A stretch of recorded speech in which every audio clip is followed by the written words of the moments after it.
जितवाहन देवता की जय। हरे कृष्णा। आप सभी माता एवं बहनों की जितिया व्रत की हार्दिक शुभकामनाएं। आज हर साल आश्विन मास कृष्ण पक्ष की अष्टमी तिथि के दिन जितिया व्रत एवं जीवित पुत्रिका व्रत रखी जाती है।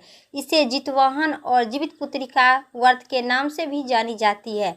मान्यता है कि जितिया व्रत करने से संतान की दीर्घायु होते हैं और उनके जीवन में सुख शांति समृद्धि आती है, संकट टल जाती है तब से और उनके जीवन में सभी प्रकार के सुख शांति आते हैं। तो आज जितिया व्रत की संपूर्ण कथा सभी माताएं इस कथा के सुनने से आपकी जितिया व्रत की संपूर्ण फल की बता दे। आपको बता दे कि जितिया व्रत बिना अन्न जल यानी निर्जला रखा जाता है।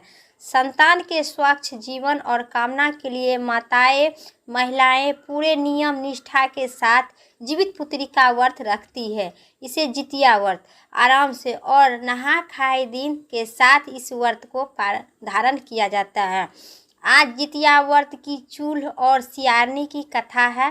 पौराणिक कथा के अनुसार एक पेड़ के नीचे चील और सियारन रहा करती थी। दोनों की आपस में बहुत बनती थी। चील और सियारन एक दूसरे के लिए खाने का एक हिस्सा जरूर रखती थी। एक दिन गांव में एक औरत जितिया व्रत की तैयारी कर रही थी।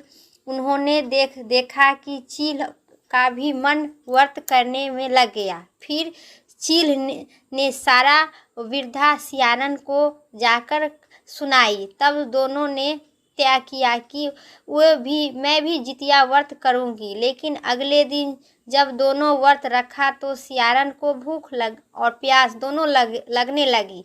सियारन भूख से व्याकुल इधर उधर घूमने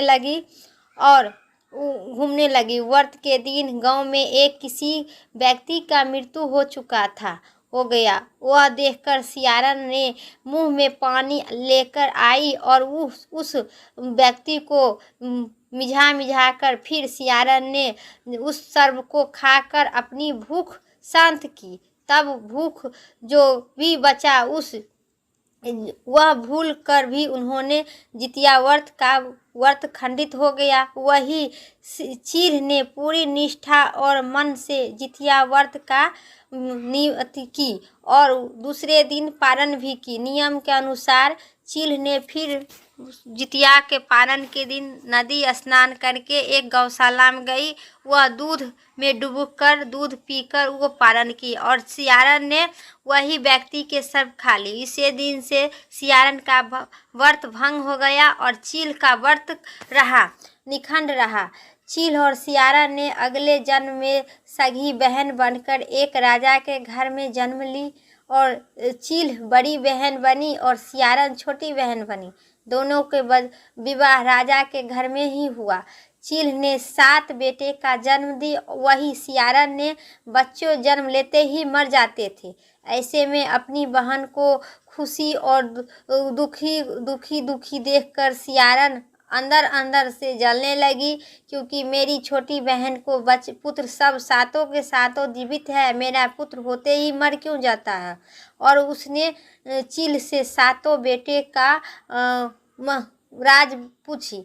सियारन के 7 बेटों को सिर कटवाकर उन्होंने चील के घर भेजा दी और सब देखकर भगवान जितवाहन ने मिट्टी से 7 भाइयों को सिर बनवाकर और सभी के सिरों के उसके धड़कन से जोड़कर उस पर अमृत छिड़क दिए। उन्होंने जीवित कर दिए। वही जो कटे सिर सियारन ने भेजा था सब फल में बदल गया और हीरे मोती में बदल गया। अपनी बहन से रोने की आवाज़ सुनकर सियारन व्याकुल हो उठी और वह जाकर सारा मजार जानने से पहुंची और पहुंचकर पूछने लगी। सियारन सारी बातों जब चील को बताई तो कहते हैं कि तब चील ने उसने पिछले जन्म की सारी बात बताई और कही कि सब सुनकर सियारन अपनी गलती का पछतावा होने लगा।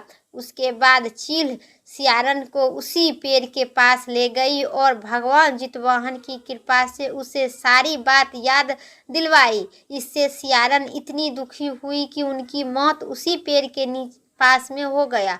राजा को जब इस बात को जानकारी मिला तब उन्होंने सियारन का दाह संस्कार उसी पेड़ के पास कर दिए। उसी दिन से जितना माता एवं बहनें निखंड जितिया व्रत करे, जैसे चील सियारन जैसन किसी को न हो। इसी मेरा जानकारी इतना ही तक था और कथा उम्मीद करते हैं कथा अब सुनिए एक अन्य पौराणिक कथा।